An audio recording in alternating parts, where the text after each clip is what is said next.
is concerning the sisters who are experiencing their menses during this blessed time, and what a waste. They will not be able to recite Qur'an, they cannot fast, so they feel depressed. Is it possible, or is there a way that women can recite Qur'an while in the menses, not to miss that great reward? First of all, when a woman is fasting, when a woman is experiencing the menses, she is not allowed to fast, nor is she allowed to pray. But Aisha radiallahu anha narrated that the Prophet sallallahu alaihi wasallam ordered us, women with menses, to make up the missed days of fasting and not to make up the salah. This is the legislation of Allah subhanahu wa ta'ala. For those who miss the days of Ramadan because of the menses and they make it up during any other time of the year, their reward is not diminished the least. They still maintain the same reward. It was not their choice. You don't have to do anything special to change your period. Then simply observe what Allah the Almighty allowed you to do. Al-dhikr, al-du'a, al-istighfar, seeking forgiveness, celebrating the praise of Allah, reciting du'a and supplication. With regards to the recitation of the Qur'an, which we have discussed over and over and over, but it is worth of repeating here, that the vast majority of the Muslim jurists are of the view that if women are experiencing their menses, they are not also allowed to recite Qur'an by the heart. We said before there is almost a general consensus that they cannot also touch the Qur'an without tahara. But we're talking now about reciting by heart or reading from a smart device, from a phone or a tablet. Is that permissible?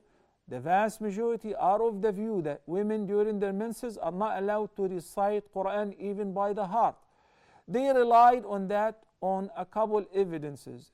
The first is a weak hadith, which does not stand as a reference to ban women who are most of the ummah from doing a great act of worship such as the recitation of Qur'an during the menses, which is the hadith that says that the Prophet ﷺ does not allow women during their menses to recite the Qur'an nor to enter the masjid. Also, they said by analogy, because the Prophet ﷺ would recite Qur'an all the time unless if he was in a state of janaba. So they said by analogy, but there is a major difference here in this analogy, because if a man is experienced major impurity, have intimate relationship or sexual discharge or a wet dream while asleep or awake, it is his choice to lift this major impurity whenever he wants to, and soon it must be lifted in order to offer the following prayer.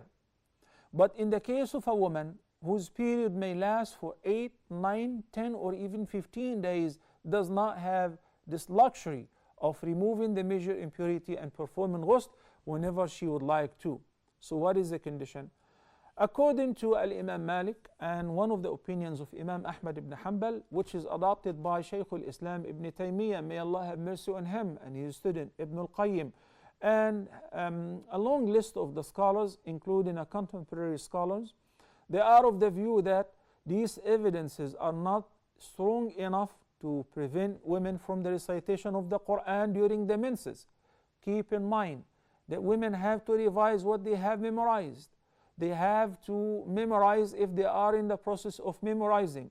So they said it is permissible accordingly, also because the Prophet ﷺ said to Aisha radiallahu anha, when she started crying on the day she arrived to Mecca to perform Hajj with the Prophet ﷺ. He said, have your period started?